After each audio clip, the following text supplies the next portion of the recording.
اس بات میں کوئی شک نہیں، ایک ذرا کم کر دینی، اس میں کوئی شک نہیں کہ ایمان نام ہے حضور کی محبت کا۔ محبت مصطفیٰ کریم صلی اللہ تعالی علیہ وسلم ایمان کی جان ہے، اور یہ دین اسلام کا بہت بڑا انعام ہے کہ وہ کہتا ہے کہ حضور سے پیار کرو، اس لیے کہ جب نبی پاک سے محبت ہو جاتی ہے تو زندگی ویسے ہی آسان ہو جاتی ہے۔ اے عشق تیرے صدقے جلنے سے چھٹے سستے، جو آگ بجھا دے گی اب وہ آگ لگائی ہے۔ کیا ہوتا ہے کہ انسان کے لیے زندگی آسان ہو جاتی ہے۔ میں نے عرض کیا تھا کہ پتہ ہی نہیں چلتا کمانڈر ان چیف کون ہے۔ اللہ آپ کو سلامت، ٹھیک ہو گیا جی، اب آنے دیں دوستوں۔ نبی پاک علیہ السلام کی جو محبت ہے نا، وہ انسان کے لیے زندگی کو آسان کر دیتی ہے۔ حضور سے پیار ہوتا ہے نا تو بندہ نفرت کرنی ویسے ہی چھوڑ دیتا ہے۔ حضور سے پیار کرتا ہے، ہرس ہوس لالچ ویسے ہی نکل جاتا ہے۔ جب حضور سے محبت ہو جاتی ہے، نماز پڑھنا، درگزر کرنا، درود شریف پڑھنا، قرآن پاک پڑھنا، دین کی خدمت کرنا، حتیٰ کہ جان دینا بھی آسان ہو جاتا ہے۔ نبی پاک علیہ السلام کی محبت انسان کو کبھی بھی ہیں ان تقاضوں کو سمجھنا پڑے گا۔ تازہ دم رکھتا ہے حضور کا پیار۔ شرط یہ ہے کہ محبت صحیح ہو، اصلی ہو، باطن میں ہو۔ یہ آپ کے ذہن کے اندر کبھی بھی کسی بدبو کو نہیں آنے دے گی، طبیعت کو تازہ دم رکھے گی، سکون میں رہے گی۔ لیکن نبی پاک علیہ السلام کی محبت کے کچھ تقاضے ہیں، ان تقاضوں کو سمجھنا پڑے گا۔ بالخصوص امت اس وقت جس جگہ پہ کھڑی ہے، آپ دیکھیں کہ اتنی بربریت اور اس جیتے جاگتے دیکھتے ماحول میں کہ جس میں ہر چیز کیمرے کی آنکھ دیکھ رہی ہے، اس میں اس قدر زیادہ اسرائیل کی جارحیت، اس کے جواب میں دو تین تازیانے ہیں وہ سمجھنے والے ہیں۔ ایک ہے کہ میں کوئی جذباتی بات کروں گا، آپ اس کی تائید کر دیں گے۔ ایک ہے کہ پہلوؤں پر غور کرنے کا وقت ہے کہ اتنے کٹھن ماحول میں بھی اگر مسلم امہ کے لیڈر بیدار نہیں ہو رہے تو آپ کو پس منظر سمجھنا پڑے گا کہ ہم نے نبی پاک کی محبت کے تقاضوں کو نہیں سمجھا۔ حضور سے محبت ہے نا تو پھر نبی پاک کو تو سادہ طرز زندگی پسند ہے، حضور کو تو پسند نہیں ہے۔ اللہ کے محبوب نے تو دعا مانگ کے فقیری لی اللہ تعالیٰ سے۔ آپ کو پتہ ہے جب بندہ بہت زیادہ آسانیوں میں چلا جاتا ہے، بہت زیادہ اس کے پاس سہولیات ہو جاتی ہے، اس کا مرنے کو دل نہیں کرتا۔ خود نبی پاک علیہ السلام نے فرمایا قیامت کے قریب کافر تم پر جھپٹیں گے جس طرح بھوکے لوگ کھانے پر جھپٹتے ہیں۔ حضور کیوں، ہم تھوڑے ہوں گے؟ فرمایا نہیں، تمہیں دنیا سے محبت ہو جائے گی اور موت تمہیں بری لگے گی۔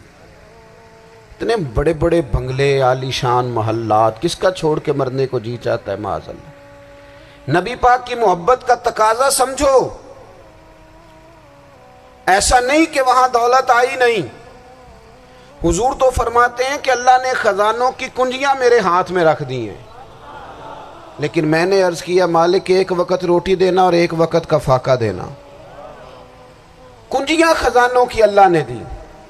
جب تک آپ اپنا طرز زندگی، یہ جو بہت دنیا کا پیار ہے نا، بہت زیادہ مرنے کی ہرس، یہ بہت زیادہ جینے کی ہرس تو اللہ تعالیٰ نے قرآن پاک میں یہودیوں کا طریقہ بیان کیا کہ وہ کبھی مرنے کی تمنا نہیں کریں گے کیونکہ جینے کی ہرس رکھتے ہیں۔ نبی پاک علیہ السلام کے غلاموں، طرز زندگی جب تک سادہ نہیں ہوتا اور جب تک یہ دنیا کے جھمیلوں سے کسی کو دولت دے کر پیچھے کر دیا جاتا ہے، کسی کو عہدہ دے کر چپ کرا دیا جاتا ہے، کسی کو اقتدار دے کر چپ کرا دیا جاتا ہے، رسول اللہ صلی اللہ علیہ وسلم کے سچے غلام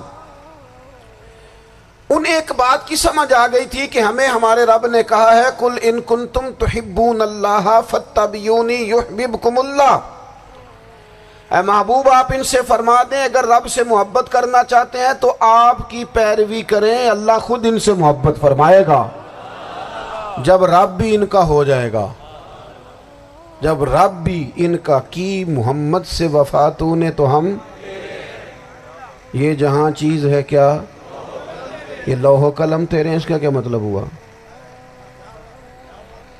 لوح و قلم، قلم لکھتی ہے نا تقدیریں، مقدر فیصلے، تو لوح و قلم تیرے ہیں، اس کا مطلب یہ ہے کہ پھر رب کریم تیرے اوپر فضل کرے گا، اور وہ جن فیصلوں کی امت کو دیانت سے چاہت ہے اللہ اپنے فضل سے وہ فیصلے فرمائے گا۔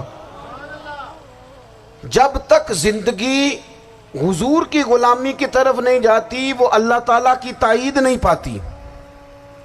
حضرت عبداللہ ابن حذافہ رضی اللہ تعالیٰ عنہ کو رومیوں نے قید کر لیا تھا، اور جب رومی آپ کو قید کر رہے تھے، پکڑ رہے تھے، جنگ میں کچھ موڑ ایسا آ گیا کہ بظاہر مسلمانوں کے قدم پیچھے ہٹ رہے تھے، تو 1000 آدمی نے 100 آدمی نے مل کے آپ کے گرد گھیرا ڈالا اور بڑی مشکل سے آپ کو گرفتار کیا۔ جب بادشاہ کے سامنے لے گئے نا تو بادشاہ سے اس کا سپہ سالار کہنے لگا کہ بندہ ضائع کرنے والا نہیں، یہ بات سمجھیں آپ، ہماری طبیعت کے مطابق جو بندہ پورا نہیں اترتا ہم ضائع کر دیتے ہیں، حالانکہ اگر آپ کو مخالف صف میں بندہ کام کا نظر آئے تو آپ غور فرمائیں کہ یہ ہمارے قافلہ محبت میں کیسے شامل ہو سکتا ہے، اس کے لیے جد و جہد کریں تاکہ اس سے کام لیا جا سکے۔ اس نے کہا، روم کے بادشاہ نے، بندہ ضائع کرنے والا نہیں۔ وزیر نے کہا بادشاہ سے، اس نے کہا کیا کریں؟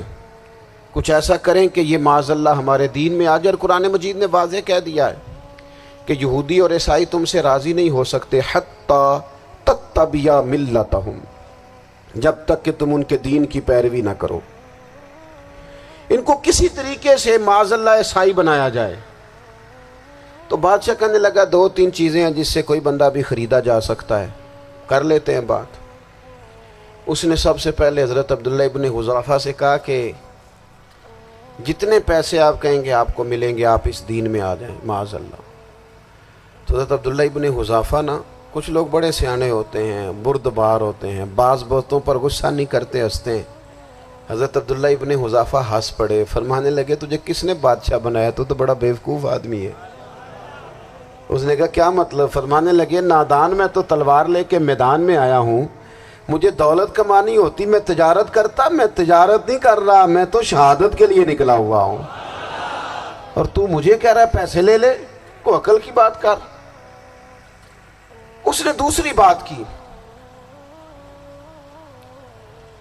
اس نے کہا کہ میں بادشاہ ہوں، میرے نیچے جتنے بھی عہدے ہیں، وزیر، مشیر، وزیر خزانہ، جو آپ عہدہ کہیں گے آپ کو دے دیا جائے گا، آپ اس طرف آ جائیں۔ تو حضرت عبداللہ ابن حذافہ کہنے لگے پھر کہتا ہوں تو بڑا نادان ہے۔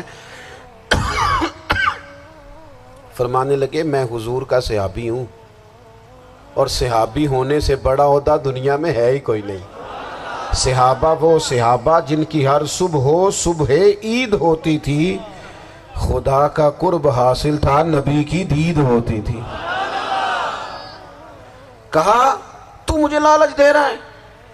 اب انہوں نے ایک نئی چال چلی۔ وزیر کہنے لگا کہ میں ایک اور طرح سے معاذ اللہ کوشش کرتا ہوں پگھلا دینے کی۔ آپ اندر کمرے میں قید تھے تو وہاں ایک خاتون کو بنا سنوار کر بھیج دیا۔